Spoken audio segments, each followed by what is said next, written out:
ہے سارے مہینوں سے نرالا شان رمضان. جی خوش آمدید ناظرین، خیر مقدم ہے آپ کا ایک مرتبہ پھر، اور لائیو ٹیلی فون کالز کا سیگمنٹ ہے اور کالر کو شامل کرتے ہیں. جی السلام علیکم.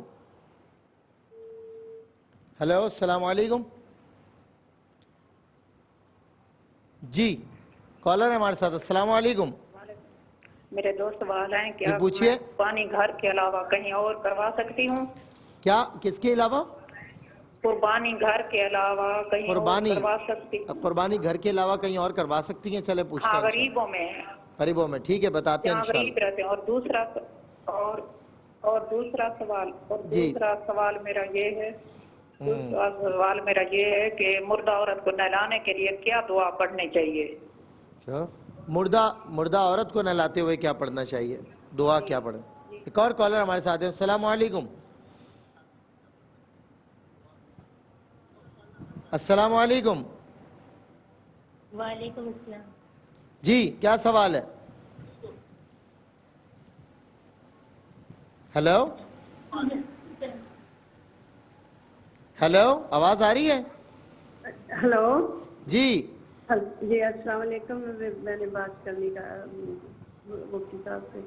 جی کیجئے مفتی صاحب، بات آپ سے کرنا چاہ رہے ہیں. جی جی ہلو جی جی فرمائیں. اچھا میں نے یہ پوچھنا ہے کہ صبح جب ہم قرآن پاک پڑھتے ہیں تو نماز کے بعد تک پڑھتے ہیں تو سجدہ آ جاتا ہے، تو کیا وہ نماز کے بعد سورج نکلنے سے پہلے تک سجدہ کر سکتے؟ ٹھیک ہے میں عرض کرتا ہوں. ٹھیک ہے. ایک اور کالر ہمارے ساتھ ہیں. السلام علیکم.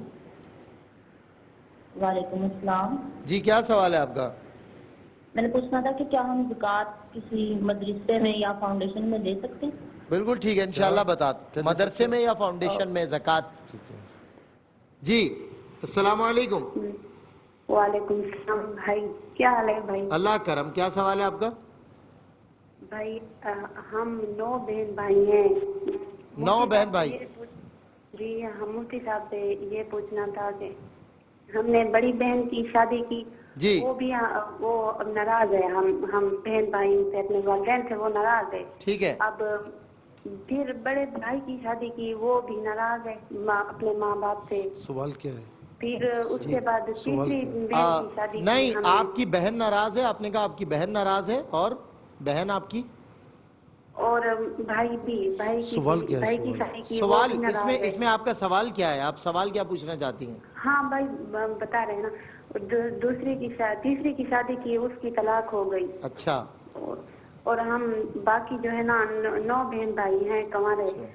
ہم رتول بھی کرتے ہیں، اللہ کے نام پر بھی دیتے ہیں، خیرات بھی دیتے ہیں، وظیفے بھی کیے ہیں. ہمارے رشتے کچھ نہیں بن رہا. کچھ وظائف بتا دیں یا کوئی. چلیں آپ یہ دیکھیں، آپ کا اتنا لمبا ایک اسٹرکچر آپ نے بنایا اور آخر میں آپ کو وظیفہ پوچھنا تھا، تو آپ بتا دیں. جی وہ اصل میں ٹائم کم ہوتا ہے ہمارے پاس، ہمیں کالز اور لینی ہوتی ہیں. جی السلام علیکم. جی السلام علیکم. جی کیا سوال ہے آپ کا؟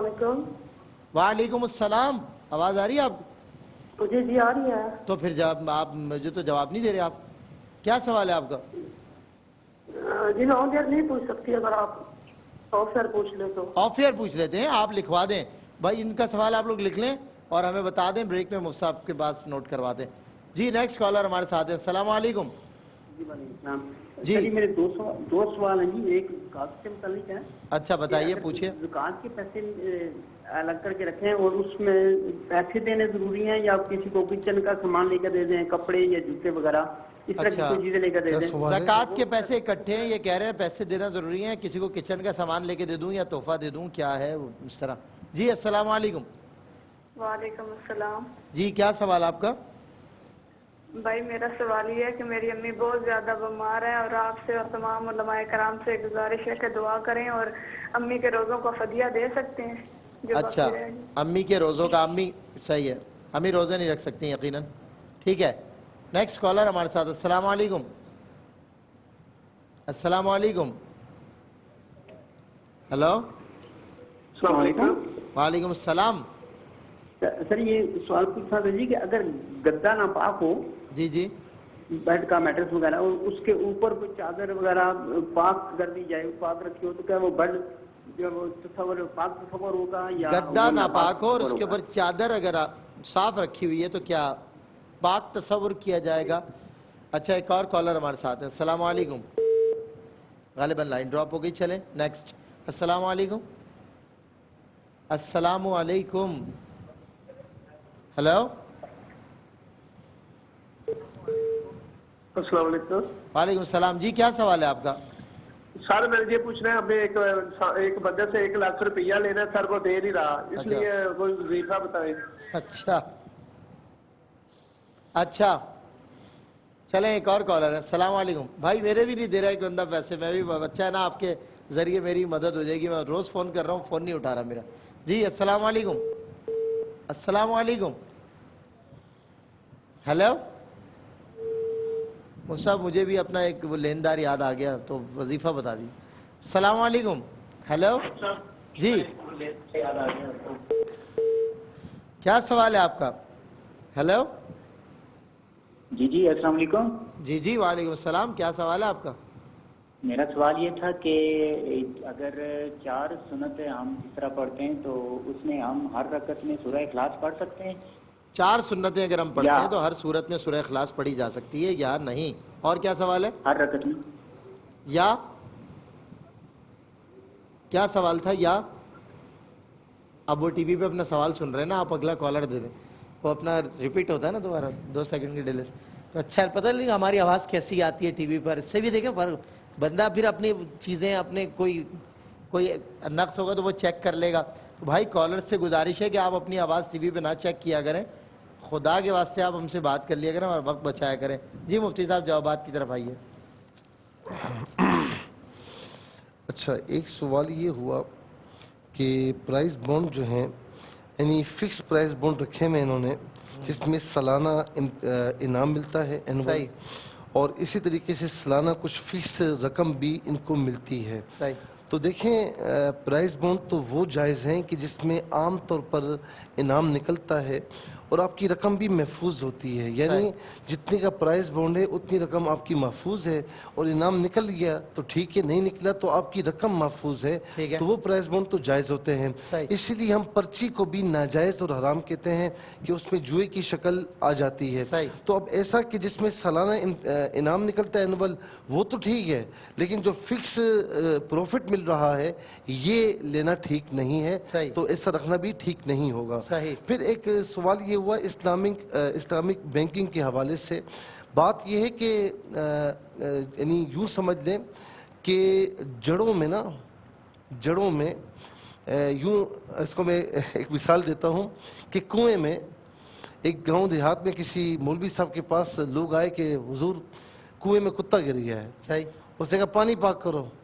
وہ سب گئے پانی پاک کر لیا, سارا نکالا. اب اس کے بعد کچھ دنوں کے بعد دیہاتی کو جو ہے نا وہ بال نظر آ گیا کتے کا, اس نے کہا وہ پاک تو ہوا نہیں ہے. دوبارہ مولانا کے پاس آئے, کہا کہ یار آپ نے کہا تھا پانی نکالو, ہم نے پانی نکالا لیکن وہ تو پھر بال آ رہے ہیں کتے کے. تو اس نے کہا یہ بتاؤ, وہ بڑا گڑبڑا کے اس نے کہا یہ بتاؤ کہ کتا نکالا تھا یا کتا نہیں نکالا تھا؟ وہ تو موجود تھا. تو بات یہ کہ جہاں پر جڑوں میں سود موجود ہو تو وہاں پر پھر علماء کے لیے بھی اتنا آسان نہیں ہوتا کہ وہ اس کو یعنی سودی نظام سے اتنی آسانی سے نکالیں. جو علماء اس فیلڈ میں کام کر رہے ہیں وہ قابل ستائش ہیں بالکل, لیکن ابھی تک مکمل طور پر ظاہر ہے کہ وہ چیز نہیں ہوئی جو کہ علماء چاہ رہے ہیں. تو بہرحال نہ ہونے سے ہونا بہتر ہے. یعنی جو ایک کمرشل بینکنگ کا نظام چل رہا ہے وہ تو بالکل ہی عجیب و غریب ہے نا, تو جو اسلامک بینکنگ میں ہے تو نہ ہونے سے ہونا بہتر ہے. ہمیں یقین ہے انشاءاللہ کہ کسی نہ کسی نہج پر یہ مکمل طور پر اسلامک شکل اختیار کر لے گا. اللہ رب العالمین کرم فرمائے گا. آپ کے لیے یہ ہے کہ آپ کسی اسلامک بینک میں جاتے ہیں, وہاں کوئی عالم دین ہے جس پر آپ بھروسہ کرتے ہیں, وہ آپ کو گارنٹی دیتے ہیں کہ کوئی غیر اسلامی اس میں نہیں ہے, تو آپ اس پر عمل کر سکتے ہیں, آپ کی پکڑ انشاءاللہ نہیں ہوگی. ٹھیک ہے. اچھا جی, پچھلے سال کورونا میں 3 روزے رکھے تھے, باقی نہیں رکھے. شعبان میں 10 رکھے, اب رمضان آگے کیا کریں؟ جی آپ جب رمضان مکمل ہو جائے گا تو اس کے بعد گزشتہ سال کے روزوں کی قضا کریں گی، اور اگر اس سال بھی کچھ روزے قضا ہو گئے تو ان کو بھی ساتھ ملا کر ان کی بھی قضا ادا کی جائے گی۔ وہ فدیہ کہہ رہے ہیں، فدیہ دے سکتے ہیں؟ نہیں، فدیہ بالکل نہیں دیں گے۔ اگر اللہ نے آپ کو قوت دی ہے، طاقت دی ہے، بے شک آپ ایک دن چھوڑ کر ایک دن روزہ رکھیں یا ایک دن روزہ رکھ کر 3-4 روز چھوڑ دیں پھر رکھ لیں، لیکن بہتر یہی ہے کہ آپ روزے ہی رکھیں گی، یہاں تک کہ اگر اللہ نہ کرے اتنی طبیعت خراب ہو جائے کہ اب زندگی میں کبھی روزہ رکھنے کی امید نہ رہے، ایسی صورت میں پھر قضا نہیں ہوگی، پھر اس صورت میں فدیہ ادا کیا جائے گا۔ انہوں نے کہا تھا کہ اپنی والدہ مرحومہ کو مجھے ظاہر ہے کہ بلکہ اپنی والدہ کو عمرہ کروانا تھا، تو اب وہ مرحومہ ہو چکی ہیں، تو اب کیا کروں؟ بہنوں میں تقسیم کروں کہ بھئی سب عمرہ مطلب مجھے کروائیں، کسی کو کروائیں؟ دیکھیں اس کے اندر جو کویسچن تھا نا وہ یہ تھا، کچھ 79-80,000 روپیز بھی ان کے پاس تھے جو وراثت میں آئے تھے، تو جو وراثت کا مال ہوگا وہ ہر حال میں تقسیم ہی کیا جائے گا، وراثت کے مال سے عمرہ نہیں کیا جائے گا۔ البتہ آپ نے یہ کہا تھا کہ میں اپنی والدہ کی آلٹرنیٹ پر خود جا کے ان کی طرف سے عمرہ ادا کرنا چاہتی ہوں، تو آپ بالکل تشریف لے جائیں، پہلا عمرہ آپ اپنی طرف سے ادا کریں تاکہ آپ کی طرف سے ادا ہو جائے، اور اس کے بعد آپ چاہیں والدہ کی طرف سے جس کی طرف سے بھی ادا کرنا چاہیں تو وہ انشاءاللہ ادا ہو جائے گا، لیکن وراثت کے مال سے عمرہ نہیں ہوگا، وہ تمام بہن بھائیوں میں تقسیم ہوگا۔ اچھا، ایک سوال یہ ہوا کہ لڑکی کہتی ہے بیوی کہ مجھے طلاق دو تو شوہر کہہ رہا ہے کیا کریں، کیا کیا جائے؟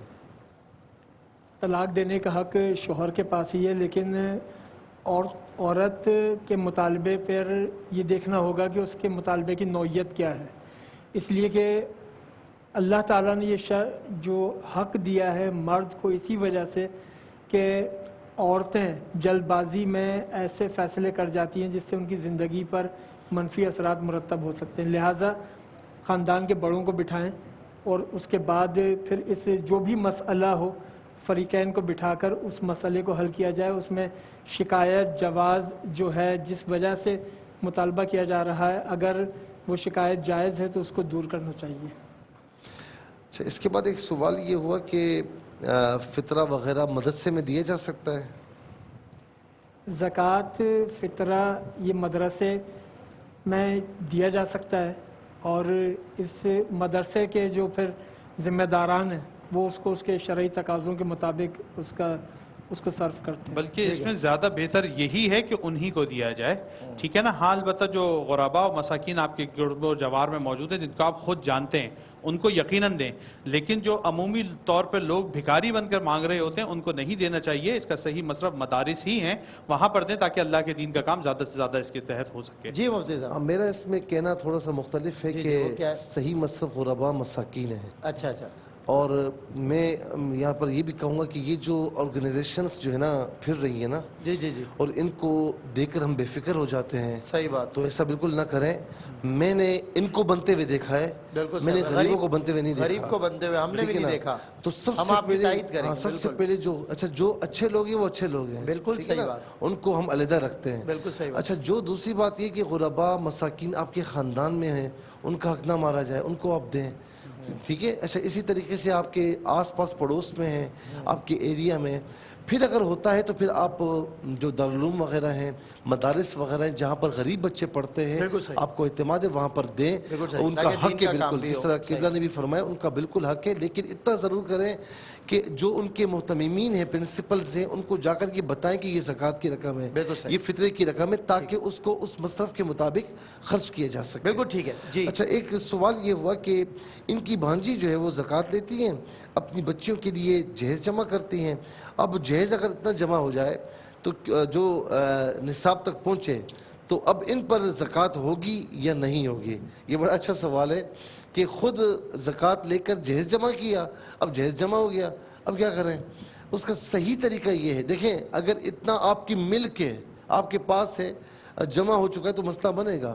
اس کا صحیح طریقہ یہ کہ جو چیزیں آپ کے پاس جمع ہو رہی ہیں نا، اگر آپ کی بچیاں ہیں جن کے لیے جمع کر رہی ہیں تو آپ ان کی بالکل ملک کر دیں کہ بھائی یہ ان کی ملک ہے، صحیح، ٹھیک ہے نا؟ ٹھیک ہے، تو اس کا مطلب یہ ہوگا کہ جو 2 بچیاں 3 بچے ان کی ملک میں آ جائے گا تو نہ وہ صاحب نصاب بنیں گی نہ آپ صاحب نصاب بنیں گی، کیونکہ جو چیز آپ کے قبضے میں ہے تو اس کے ذریعے آپ صاحب نصاب بن سکتی ہیں، آپ کے قبضے میں نہیں رہے گی، اپنے قبضے سے نکال دیا، کچھ اپنے پاس رکھا، کچھ بچیوں کو تقسیم کر دیا، تو اس کا ایک صحیح مطلب ہوگا کہ آپ میں سے کوئی بھی صاحب نصاب نہیں بنے گا۔ یہ ان کے لیے میں کہہ رہا ہوں کہ جو بیچاری غریب ہیں اور پیسہ جوڑ کر وہ جہیز یا سونا وغیرہ جمع کرتی ہیں۔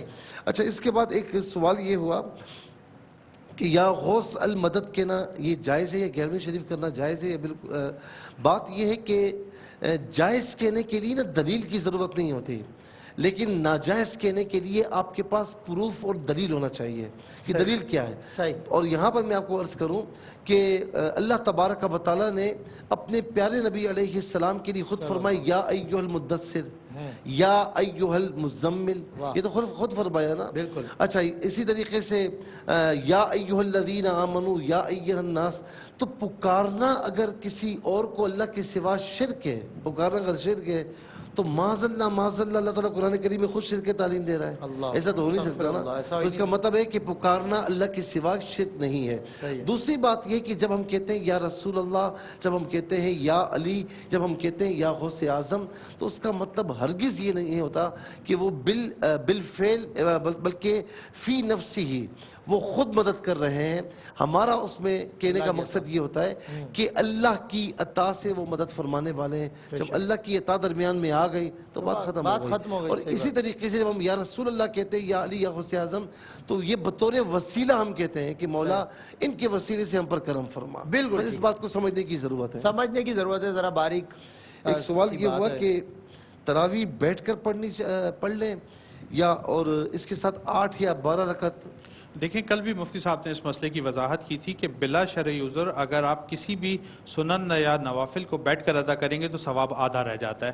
تو اولاً تو کوشش کریں کھڑے ہو کر ہی پڑھی جائے، لیکن اگر آپ کو یہ ہو کہ جی میں 20 رکعتیں پوری نہیں کر سکتا یا کر سکتی کھڑے ہو کر، تو ایسی صورت میں آپ درمیان میں بیٹھ سکتے ہیں۔ جہاں تک دوسرا مسئلہ ہے کہ کیا یہ 8، 12 اور 14 ہو سکتی ہیں، تو دیکھیں اہل سنت والجماعت کے نزدیک طے شدہ مسئلہ یہی ہے کہ یہ 20 رکعتیں ہی پڑھنی چاہیے جو سنت موقدہ ہیں۔ لیکن اگر آپ کو یہ شک ہو کہ جی میں 20 پڑھ ہی نہیں سکتی، تو ایسی صورت میں کسی دن مجبوراً اگر آپ 8 پڑھ لیتے ہیں یا 12 پڑھ لیتے ہیں تو یہ ادا کی جا سکتی ہے، لیکن بہتر طریقہ یہی ہوگا کہ پوری 20 رکعتوں کو ادا کیا جائے۔ صحیح۔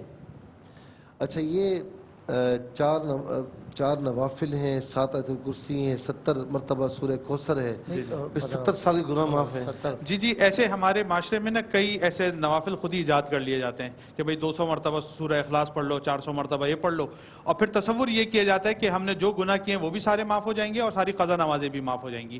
تو ایسا نہیں ہے، گناہوں کے اندر اس بات کو ذہن میں رکھیں کہ بزرگوں نے 4 شرائط کو بیان کیا ہے۔ پہلی چیز، جو گناہ آپ نے کیا ہے فوری طور پر اس کو کرنے سے روک جائیں۔ دوسری چیز، اللہ کی بارگاہ میں ندامت کا اظہار کریں۔ تیسری چیز، اپنی شرمساری کے ساتھ اس بات کو طے کریں کہ آئندہ وہ گناہ نہیں کریں گے۔ اور چوتھی بات، اگر اس کا تعلق انسانوں سے ہوگا تو انسانوں کا حق پہلے ادا کیا جائے گا، اس سے معافی مانگی جائے گی، اس کے بعد گناہ کو بخشوایا جائے گا۔ ان شرائط کے ساتھ ہی گناہ معاف ہوتے ہیں۔ تو اگر آپ کوئی بھی نوافل ادا کرتے ہیں تو اس سے وہ صغیرہ گناہ جن کا تعلق انسانوں سے نہیں ہے وہ تو معاف ہو سکتے ہیں، باقی معاف نہیں ہوں گے، وہ معاف کروانے پڑیں گے۔ اور اگر آپ کے ذمہ قضا نمازیں ہیں تو پہلے آپ کو قضا نمازیں ادا کرنی ہوں گی، اس کے بعد آپ کے یہ نوافل اللہ کی بارگاہ میں قبول اور مقبول کیے جائیں گے۔ ٹھیک ہے بھائی، روزے رکھتا ہے نماز نہیں پڑھتا تو روزے قبول ہو جائیں گے؟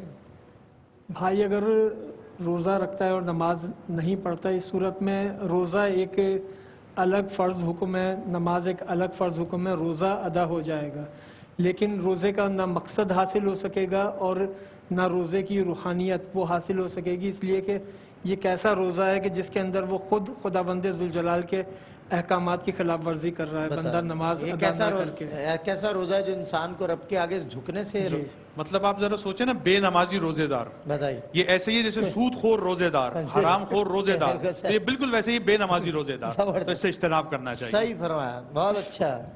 وہ کسی نے سوال کیا تھا کہ خور روزے دار، وہ کسی نے سوال کیا تھا کہ ٹوپی پہن کر نماز پڑھنا جائز ہے یا نہیں جائز؟ صحیح، اس پر گفتگو چھوڑیے اور یہ بتائیے کہ دوسروں کو ٹوپی پہنا کر نماز صحیح بعض باتیں ایسی ہوتی ہیں جو کلک کرتی ہیں۔ بالکل صحیح۔ اچھا ایک سوال یہ ہوا کہ شوہر اپنی بیوی کو بلڈ دے سکتا ہے؟ جی، شوہر اپنی بیوی کو دے سکتا ہے، دوسرے کی بیوی کو بھی دے سکتا ہے، اس میں کسی قسم کی کوئی بات نہیں۔ ہاں، اس میں یہ ہے کہ کوئی کسی اور طرف نہ لے جائے۔ مسئلہ یہ کہ کسی مسلمان کو بھی یا کسی انسان کو بھی ضرورت ہو اور ڈاکٹر کہے تو پھر اس کو دیا جا سکتا ہے، چاہے وہ کوئی بھی ہو، چاہے وہ بیوی ہو، بیوی تو پھر بدرجہ اور بہن اس میں بھی ڈاکٹرز اس کا بلڈ گروپ چیک کر کے پھر وہ نہیں، بلڈ بینک آپ یہ کرتے ہیں کہ مجھے بیچ میں ضرورت پڑی تو وہ بلڈ بینک دوسرے گروپ کا آپ دے کر اپنے گروپ کی باٹل لے سکتے ہیں، تو خیر آسانی ہے، اللہ کا شکر ہے۔ جی اچھا ایک سوال یہ ہوا کہ سنت موقدہ اور غیر موقدہ میں کیا فرق ہے؟ دیکھیں ایک فرق تو یہ کہ سنت موقدہ تاکیدی جسے حضور نبی کریم علیہ الصلوۃ والسلام نے کبھی کبھار چھوڑا لیکن دوام کے ساتھ پڑھا، اور غیر موقدہ جس میں تاکید نہیں ہے کبھی چھوڑی ہے کبھی پڑھی ہے، ٹھیک ہے، اور یہ بھی امت کی آسانی کے لیے ہے کہ میری امت پر لازمی نہ ہو جائے۔ تو سنت موقدہ تو ساری پر پڑھیں گے، مطلب یہ کہ درمیان میں جو قاعدہ اولیٰ میں بیٹھیں گے نا تو اس میں اتحیات تک پڑھیں گے۔ اچھا سنت غیر موقدہ بھی ساری یعنی فل پڑھیں گے، یعنی چاروں رکعتوں میں سورہ فاتحہ کے بعد تلاوت ہے، لیکن اس میں ایک چیز یہ ہے کہ قاعدہ اولیٰ میں جب آپ بیٹھیں گے نا تحیات کے ساتھ سنت غیر موقدہ میں آپ کو درود ابراہیمی اور دعا بھی پڑھنی ہوگی، اور تیسری رکعت کے لیے جب کھڑے ہوں گے تو آپ کو تیسری رکعت میں ثنا پڑھنی ہوگی، پھر سورہ فاتحہ اور پھر سورت کی تلاوت ہوگی۔ یہ دونوں میں فرق ہے، باقی نیت وغیرہ اس میں بھی زیادہ موقدہ اور غیر موقدہ کی فرق، باقی تلاوت میں ساری یہ ایک ہی ہیں، ٹھیک ہے صحیح۔ اچھا اس کے بعد ایک سوال یہ ہوا کہ روزے میں ان کی ناک جو ہے وہ بہت سخت قسم کی بند ہو جاتی ہے، تو کیا یہ انہیلر لے سکتے ہیں؟ دیکھیں اگر خدا نہ خواستہ اتنی تکلیف ہے تو پھر روزہ نہ رکھیں آپ، اور ظاہر ہے کہ تکلیف ہے تو اللہ تعالیٰ نے آپشن دیا آپ کو، لیکن اگر کبھی ہوتی کبھی نہیں ہوتی پھر روزہ رکھیں، جتنی طاقت ہے جتنی استطاعت ہے تو روزہ رکھنے کی طرف جائیں۔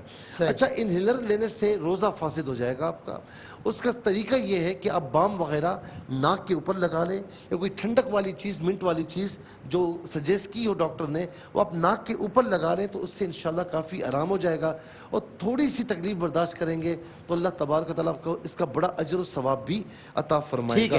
اچھا آگے ایک سوال یہ ہوا کہ جلدی جو ہے نا حفظ کیسے کر سکتے ہیں؟ میری بہن یہ آپ نے پہلے دن آپ نے حفظ کی طرف آئی ہیں اور ابھی پہلا سبق یاد کیا ہی نہیں کیا، اور جلدی حفظ کیسے کر سکتے ہیں؟ جب میں حفظ کر رہا تھا تو میرے استاد کے پاس ایک شخص وہ لڑکا آیا، اچھا میں کتنے عرصے میں حفظ کروں گا استاد جی؟ انہوں نے کہا اتنے عرصے میں۔ اچھا روزانہ کتنا سبق پڑھوں گا تو حفظ کر لوں گا؟ اتنے سوالات پوچھے تو استاد صاحب نے فرمایا کہ کل سے نہیں آئے گا، کیونکہ تو کل سے نہیں آیا گھر، تو آپ اس کو چھوڑیں کہ کتنی میں جلدی کیسے؟ آپ روزانہ ایک تعین کر لیں کہ مجھے اتنا سبق پڑھنا ہے اتنا سنانا ہے، تو انشاءاللہ استقامت کے ساتھ لگی رہیں گی تو آپ بہت جلدی حفظ کر لیں گے۔ اچھا وہ صاحب آپ کو وہ ایک مدرسے کی بات یاد آئی، جلدی سے شامل کرتا ہوں۔ حفظ قرآن کا جب دور تھا تو کہا کہ مغرب کے بعد پڑھو سبق اور پھر صبح اٹھ کر پڑھو، تو اس میں ذرا بالکل ایسا ہی طاقت آ جاتی، بالکل ایسا ہی۔ عصر کے بعد تھوڑا سا فریش مائنڈ کو فریش کریں، اس وقت مغرب کے بعد بہتر ہے۔ ہاں مغرب کے بعد پڑھیں اور پھر فجر کے بعد پڑھیں۔ فجر کے بعد پڑھنا بہت سود مند ہے کہ ذہن تازہ ہوتا ہے، جو چیز یاد کی جائے یاد ہو جاتی ہے۔ بالکل ٹھیک ہے۔ اچھا حضرت ایک سوال یہ ہوا کہ 1,40,000 ہے تو فطرانہ کتنا ہوگا؟ دیکھیں فطرانے کا کوئی تعلق آپ کے پاس موجود رقم سے نہیں ہے، وہ تعلق زکوٰۃ کا ہوتا ہے، تو فطرانہ وہی 170 روپے جو بیان کیا گیا ہے کم سے کم مقدار وہ ہے، باقی اگر آپ کشمش یا کھجور پر دینا چاہیں تو وہ 480 روپے یا اس سے بڑھ کر اس کے معیار کے مطابق دے سکتے ہیں۔ ٹھیک ہے۔ اور فطرانہ رشتہ داروں کو بھی دیا جا سکتا ہے؟ بالکل، رشتہ جو بھی ضرورت مند ہوگا اس کو بالکل دیا جا سکتا ہے، اور یہ سوال بھی تھا کہ مدرسے میں دیا جا سکتا ہے یا نہیں، تو وہاں بھی دیا جا سکتا ہے۔ ٹھیک ہے۔ اچھا یہ بتائیں کہ قربانی جو ہے جو بقرعید کی قربانی یہ گھر کے علاوہ کہیں اور کر سکتے ہیں؟ جی بالکل کر سکتے ہیں، آپ کے پاس یہ اختیار موجود ہے، اور جس طرح آپ نے فرمایا کہ آپ کا محلہ جو ہے وہ الحمدللہ ان لوگوں کا جو پورش ایریاز ہیں کشادہ لوگوں کا ہے، اور آپ غریبوں کے لیے کرنا چاہتی ہیں تو بالکل آپ وہاں کریں اور اس کو وہاں پہ اپنی طرف سے تقسیم کروا دیں۔ صحیح۔ اچھا مردہ عورت کو نہلاتے وقت کیا دعا پڑھنی چاہیے؟ مردہ عورت کو نہلاتے وقت اس کے جو خواتین باقاعدہ نہلاتی ہیں انہیں اس کے تمام طریقے معلوم ہوتے ہیں، اس کے لیے باقاعدہ کوئی دعا نہیں ہے کہ یہ دعا پڑھنا شرط ہے، اس کے بغیر اگر غسل دیا گیا تو وہ غسل نہیں ہوگا۔ پورے جسم پر پانی بہانا اور کس طریقے سے بہانا اس کا پورا ایک طریقہ ہے جو ان خواتین کو جو یہ غسل وغیرہ دیتی ہیں انہیں معلوم ہوتا ہے۔ اس میں یہ بھی ہے نا کہ بسم اللہ وغیرہ تو پڑھ لیں، جی وہ تو دل میں پڑھ لیں، ظاہر ہے کہ وہ اگر نہلا رہی تو دل میں پڑھ لیں، لیکن کوئی اسپیسیفک دعا نہیں ہے، کوئی دعا وغیرہ نہیں ہوتی۔ چلیں اچھا ایک سوال یہ ہے کہ مدرسے یا کسی فاؤنڈیشن میں زکوٰۃ دینا؟ مدرسے یا فاؤنڈیشن کو زکوٰۃ دے سکتے ہیں، بالکل بتا کر کہ یہ زکوٰۃ کی رقم ہے تاکہ وہ اس کے مصرف کے مطابق اس کو استعمال کر سکیں۔ لیکن جیسے مفتی صاحب نے خود فرمایا نا کہ فاؤنڈیشنز کو دیکھ کر دیں، ایسا نہ ہو کہ اس کے پاس اگلے 4 سالوں کی زکوٰۃ موجود ہو اور آپ آج زکوٰۃ دیں وہ 4 سال کے بعد ادا ہو رہی ہے، تو ان اداروں کو دیں کہ جہاں پہ فوری طور پر بہت اچھا اشارہ کیا، انڈیویجول کیپیسٹی میں کام ہونا چاہیے۔ اتنا زیادہ یعنی مس ہینڈلنگ ہوتی ہے کہ اللہ کی پناہ ہے. بالکل وہ صاحب پھر آپ نے بھی دیکھا ہے, ہم نے بھی دیکھا ہے, ایسا تو ہو رہا ہے. مطلب حضرت نے ایک جملے میں کہا نا کہ وہ ادارے بنتے ہوئے دیکھیں, غریبوں کو بنتے ہوئے نہیں دیکھیں. شہر نہیں, افراد بنتے ہوئے افراد, اور دیکھیں بن گئے, بالکل صحیح. شہر نے دیکھا ہے کہ کوئی کس میں تھا اور اب کس میں ہے. مفتی صاحب ایک آپس کی بات ہے, شہر بھر کی زکوٰۃ ایک آرگنائزیشن کے پاس ہے بنا کسی کا نام لیے, اور جب آپ شہر کے کئی علاقوں میں سروے کرتے ہیں تو کسی کے پاس راشن نہیں پہنچا ہوتا, کسی کے پاس مدد نہیں پہنچی ہوتی. یہ بڑی زیادتی ہے. میں آپ سے ایک بات نہ جانے کہاں بٹتا ہے وہ. میں ایک بات عرض کر رہا ہوں نا کہ اتنی آرگنائزیشنز ہیں کراچی میں, سب سے زیادہ کراچی میں. بالکل ہے. تو غریب کیوں ہے؟ غریب کراچی مانگتا پھر رہا ہے آپ سے, غربت ختم کیوں نہیں ہو رہی؟ جی وہ آپ سے راشن مانگتا پھر. حالانکہ شرعی طور پہ زکوٰۃ کا حکم اس لیے رکھا گیا تھا, اس کی ایک حکمت یہ بھی تھی کہ جو زکوٰۃ آپ جس کو اس سال دے رہے ہیں اگلے سال وہ زکوٰۃ لینے والا نہ ہو بلکہ زکوٰۃ دینے والا بن جائے, یعنی اس کو ایسا نظام بنا کر دیا جائے. یہاں نعوذ باللہ من ذالک معاشرے کو بھکاری بنایا جائے. بالکل سوال یہ ہوا کہ شوہر اور وائف ایک گھر میں رہتے ہیں, ریلیشن نہیں ہے. صحیح. خدا نہ خواستہ شوہر نے کوئی اور الفاظ نہیں کہے تو بھلے ریلیشن نہ ہو, لیکن وہ طلاق واقع نہیں ہوگی جب تک شوہر نہیں دے گا. اس سے کوئی فرق نہیں پڑتا, 10 سال بھی ایسے ہو تو کوئی فرق نہیں پڑتا جب تک منہ سے کچھ نہ کہے. اچھا گن پوائنٹ پر طلاق ہو جاتی ہے, کسی نے واقعی گن پوائنٹ پر طلاق لی ہے, کوئی اس طرح معاملہ ہوا ہے تو بہرحال گن پوائنٹ پر نہیں ہوتی. جان کی دھمکی یا آلہ قتل رکھ دیا کہ جی طلاق لکھو, تو اس صورت میں نہیں ہوگی. اس صورت میں کہ جب کہ دل میں آپ کی نیت وہی ہو کہ مجھے نہیں دینی, اگر آپ نے ظاہری طور پر دے بھی دی تو اس صورت میں نہیں ہوگی. اچھا ایک سوال یہ ہوا کہ سجدہ تلاوت فجر کے فوراً بعد کرنا کیسا ہے؟ دیکھیے فجر کی نماز کے بعد جب آیت کریمہ آپ نے پڑھی, آیت سجدہ آ گئی, تو اب آپ سجدہ تلاوت جو ہے وہ کر سکتی ہیں, اس میں کوئی قباحت نہیں. بہتر یہ کہ بعد میں کریں, لیکن اس وقت بھی کر سکتی ہیں. لیکن طلوع آفتاب, غروب آفتاب اور زوال آفتاب ان 3 اوقات میں نہیں کر سکتی. ان 3 اوقات میں نہیں کر سکتے, باقی اوقات میں آپ جس وقت بھی چاہیں کر سکتی ہیں, کوئی شرعی قباحت اس میں نہیں ہے. اچھا ایک سوال یہ ہوا کہ رشتے نہیں ہو رہے, وظیفہ دے تو یا لطیف یا اللہ, آپ ہر نماز کے بعد 11 بار پڑھ لیا کریں, اللہ تعالیٰ انشاءاللہ کرم فرمائے گا. بھائی نے کہا کہ بطور زکوٰۃ پیسے دینا ضروری ہے یا کچن کا سامان ضروری ہے؟ پیسے آپ دیکھتے ہیں کہ میں دیتا ہوں تو وہ زیادہ ان کے کام آتے ہیں, وہ کچھ بھی کر سکتے ہیں, یا ان کو کھانے پینے کی ضرورت ہے, جس چیز کی ضرورت ہو وہ چیز بھی آپ خرید کر بطور مالک ان کو دے سکتے ہیں, دل میں تملیک کی نیت ہو. امی بیمار ہیں, بہت زیادہ بیمار ہیں, تو ہر روزے کے بدلے میں 170 روپے فدیہ دے سکتے ہیں. اچھا اسی طریقے سے 1 لاکھ روپے لیا ہے, کوئی کسی نے لیا ہے وہ دے نہیں رہا, تو اس کے لیے یا مسبب الاسباب پڑھیں. 4 سنتیں ہر رکعت میں سورہ اخلاص پڑھ لی. آپ کوشش کریں کہ اور سورتیں بھی یاد کریں, لیکن جب تک یاد نہیں ہوتی تو آپ پڑھ سکتے ہیں. اور آخری سوال ہے کہ گدھا ناپاک ہے, گدھا ناپاک ہے؟ ناظرین اگر آپ ایسی ہی مزید ویڈیوز دیکھنا چاہتے ہیں تو ہمارا ARYQ-TV کا چینل سبسکرائب کیجئے اور بیل آئیکن کا بٹن دبانا نہ بھولیے تاکہ آپ سے کوئی پسندیدہ پروگرام مس نہ ہو جائے.